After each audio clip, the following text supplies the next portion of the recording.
People know Charles Ray as a sculptor, but he is an artist, he's a thinker, he's been a teacher, and his practice is wide-ranging over the 5 decades that he's been working.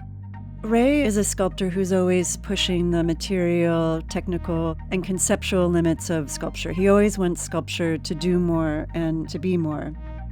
At the same time, he tends, over the course of this very long career, to return again and again to some of the same ideas, threads, and themes. He said it once quite beautifully. He said sculpture is a way of thinking, and his practice really characterizes and embodies that approach. Spending time with the sculpture is a mode of germinating ideas and thinking through the world around you. I'm Brinda Kumar, Associate Curator of Modern and Contemporary Art at the Met. And I'm Kelly Baum. We're co-curators of Charles Ray Figure Ground, and we're excited to take you through the exhibition. Charles Ray Figure Ground is a survey of Ray's career in 19 parts. It's a very succinct, very concise retrospective of sorts that was curated in very close collaboration with the artist. It was important to us to include a work from every decade of Ray's career. And in fact, part of what makes this exhibition so unique is that viewers will have the chance to see, for the first time, photographs, sculptures, installations from the 70s, 80s, and 90s with objects from the 2000s. At the same time, there is no one overarching thesis or curatorial argument. Instead, we explore several ideas that run through the artist's career that appear again and again in different forms and different guises. Ray is an avid student of the history of art and especially the history of sculpture. He's written and talked extensively about the time that he spends in our Greek and Roman galleries here at the Met. And you see him responding to this tradition, but most importantly, learning from it. And not learning from it simply on a formal level, but about what are the stakes for sculpture in a particular culture. And then also how that meaning changes over time. Because he sees his work as very much in a kind of a historical continuum where sculpture is made and then it slips into history. And how do subsequent generations, years, hundreds of years after the fact, respond to it? What sense do they make of it? I was inspired to think about Ray's work through the lens of patterns and patterning after my first or second visit to his studio a few years ago. In the studio were a dozen or more patterns or models for sculptures that the artist and his studio assistants were working on. Many of the sculptures that Ray makes have reference out in the world. They don't just represent things that are familiar to us, they pattern themselves on things that are familiar to us. Sometimes they utilize ready-made objects, sometimes they recreate or reimagine found objects, materials, and ideas. This is the first work that you'll see upon entering the exhibition. It's the perfect introduction to Charles Ray and his career. It's a self-portrait of Ray that's not a self-portrait. It's a portrait of Ray in which he is both present and absent. No from 1992 is a photograph not of the artist, but of a mannequin of the artist. This mannequin is wearing Ray's own glasses and his own shirt. Ray took his mannequin to a professional portrait photographer studio, posed the mannequin in the manner that a sitter would be posed in such a setting. He allowed the photographer to make certain choices, such as lighting and backdrop. And in the end, this photograph, not of a person, but of a simulation of a person, specifically the artist, resembles the kind of photographs that you might see in break rooms and homes around the country, circa 1992. The mannequin became one of Ray's most important patterns or prototypes in the early 1990s. And of course, part of what makes the mannequin such an interesting pattern is the fact that the mannequin is itself a pattern.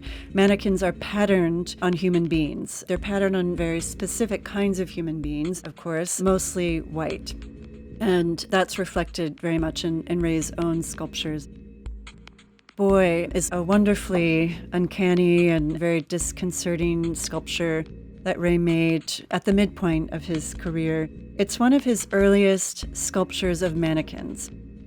Ray never appropriates any one pattern without subjecting it to transformation, without changing it, and that's very much the case here. This sculpture of a mannequin was made in 1992, but it looks nothing like a child from 1992. The artist's choice of clothing and hair are extremely anachronistic. They're meant to appear actually quite creepy. The socks, the shoes, the suspenders. So Ray is at pains in this sculpture to rob Boy, and boys in general, with the innocence traditionally associated with both childhood and whiteness. Lurking in this sculpture of a mannequin is another pattern, which is Ray himself. Ray's boy is much larger than a typical boy, and that's because his proportions have been modeled off of that of the artist. When I was looking at Ray's work, I was intrigued in particular with the relationship to space, but also what is visible, what is invisible.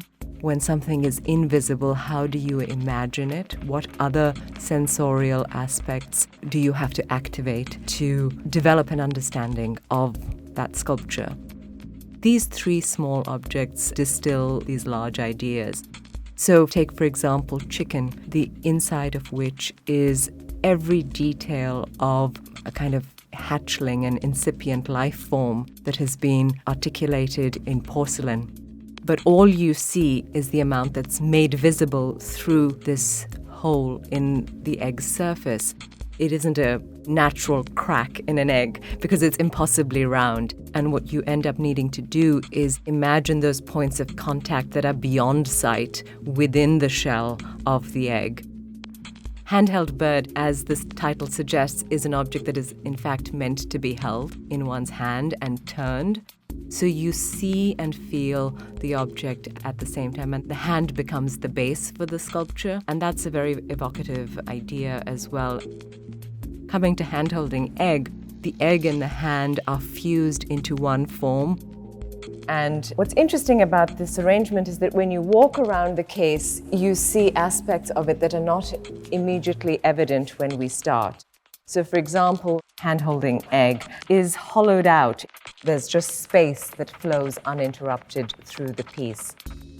Ray's sculptures emerge slowly. They involve experimentation, patterns that get refined and changed over time. So tractor, for example, a memory of a tractor from Ray's boyhood collides with a chance encounter with an abandoned vintage tractor, which he subsequently brought into his studio and disassembled. And after molds were taken of the various constituent elements, he subsequently cast them and reassembled them.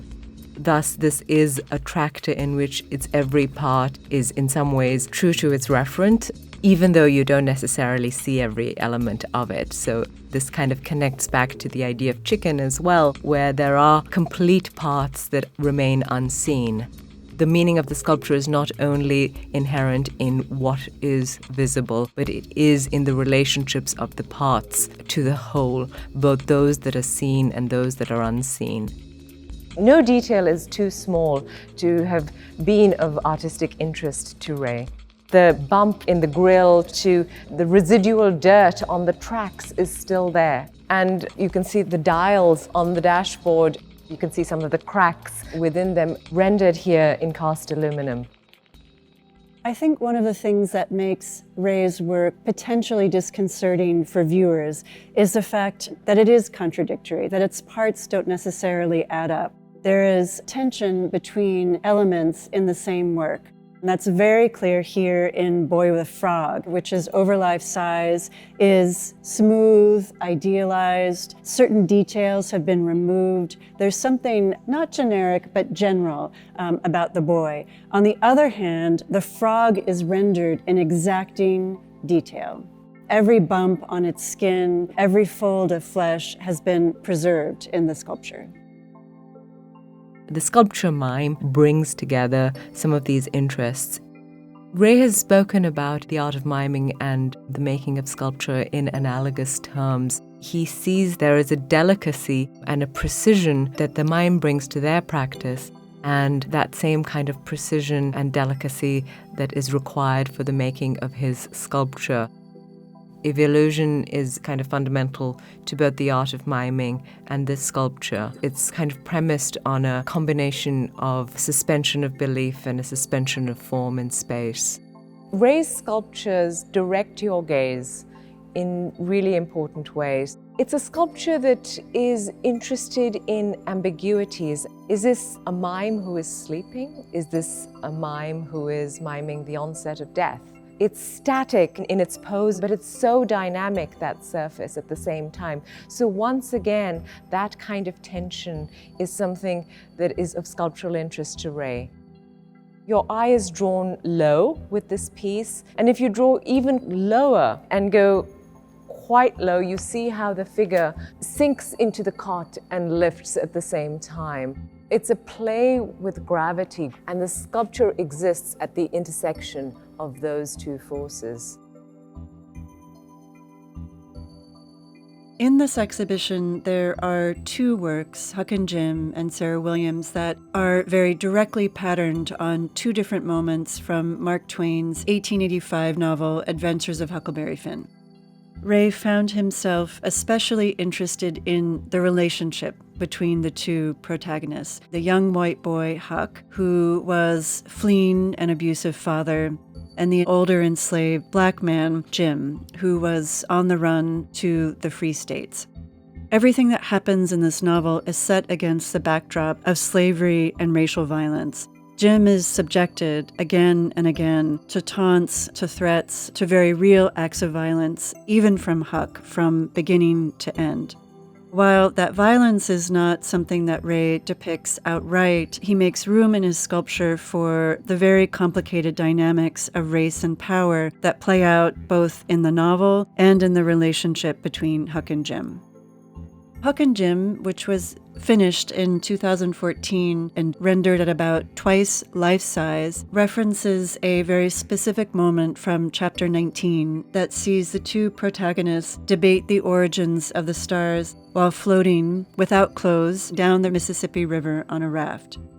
Space is key to Ray in his sculpture, and you see that so incredibly in Huck and Jim, which is a symphony of spatial relationships, the space that separates them and brings them together. And you see that most poignantly, I think, in this hand of Jim that hovers above the figure of Huck's back. There is a specific and deliberate gap. There's so much in that gap. That space, that not touching, does that describe a certain withholding as well, a restraint? In that sense, it doesn't close meaning. It keeps meaning in motion. Sarah Williams from 2021. It's one of the two works in our exhibition that will have their world debut at the Met. One of the reasons why it deserves so much attention is because of the very complicated dynamics of race and gender in which it's engaged. This particular sculpture reimagines a moment from chapter 10 of Twain's novel when Huck disguises himself as a girl and adopts the name Sarah Williams in order to gather information about the search effort that's underway for both himself and Jim, each of them a runaway. In this sculpture, Jim kneels behind Huck. In his hand, barely visible, is a fishhook and thread, which the character in the novel uses to hem the bottom edge of Huck's dress. He assumes, by virtue of the labor he performs, a subordinate position vis-a-vis this young white boy. The relative positions of the two figures to one another reflects dominant relations of power and race. Ray has said that his intent was to transform two people into one structure, concretizing the very complicated, interconnected relationship between the boy and the man. Another very exciting element of this sculpture is that it looks so different depending on your point of view. This is an example of Ray's masterful use of stainless steel. One of the things I love most about stainless steel, especially as Ray employs it here, is its semi-reflective quality. because of Ray's use of this material, each figure becomes a camera of sort. And you see here how the surface of Sarah Williams, otherwise known as Huck, how it captures distorted reflections of the people and light around it. Archangel is the other sculpture that you will be seeing for the first time in this exhibition. As with all of Ray's sculpture, it emerged at the intersection of ideas. He was deeply affected by the devastating terrorist attacks that took place in Paris at the offices of Charlie Hebdo in 2015.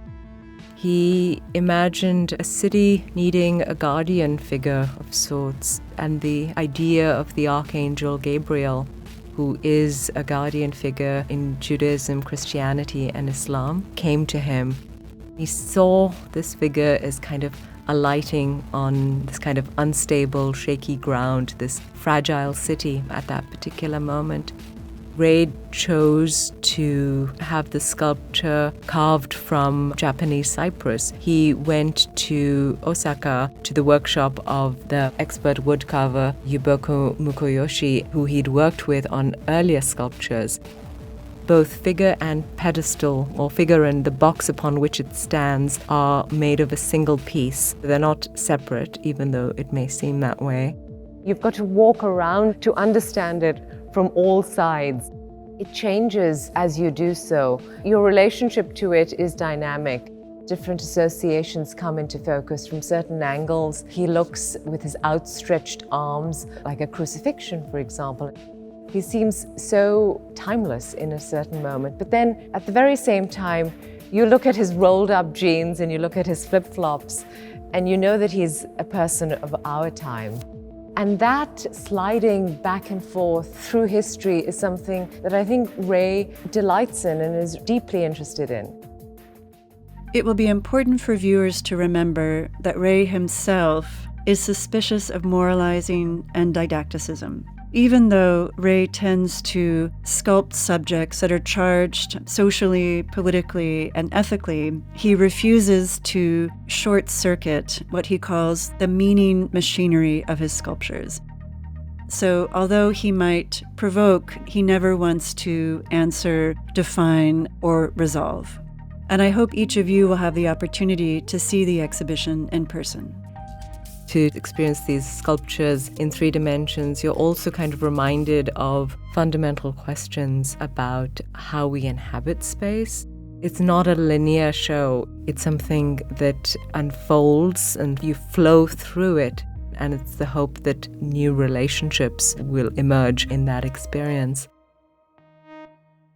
I'd like to thank many friends and colleagues who contributed to the success of this project. We are grateful to Sheena Wagstaff, Leonard A. Lauder, Chair of the Department of Modern and Contemporary Art, who initially conceived of an exhibition on the work of Charles Ray in exploratory conversations with the artist. The exhibition and catalogue were produced in direct collaboration with the artist Charles Ray, to whom I extend my deepest gratitude for his time, his energy, and his resources. Engaging with artists is one of the most rewarding privileges at the Met. Just as our collections provide fascinating perspectives on contemporary art, so contemporary art offers an intriguing lens through which to consider 5,000 years of art history. Ray does so openly and strategically, making him an ideal partner for such an endeavor. We are also indebted to the numerous institutional and private lenders without whom this exhibition would not have been possible. And special thanks are owed to the organizations and individuals who supported the project financially, including the Barry A. and Dee Dee Wigmore Foundation, the Jane and Robert Carroll Fund, Angela A. Chow and Jim Breyer, Lisa and Stephen Tannenbaum, the Andy Warhol Foundation for the Visual Arts, the Diane W. and James E. Burke Fund, the Gail and Parker Gilbert Fund, Amanda and Glenn Furman, Glenn Stone, and Linda Macklow. We are also thankful to Christie's for its sponsorship of the exhibition's opening celebrations. Finally, Lannan Foundation and the Sachs Charitable Foundation have my sincere appreciation for their support of the incredible catalogue that accompanies the exhibition.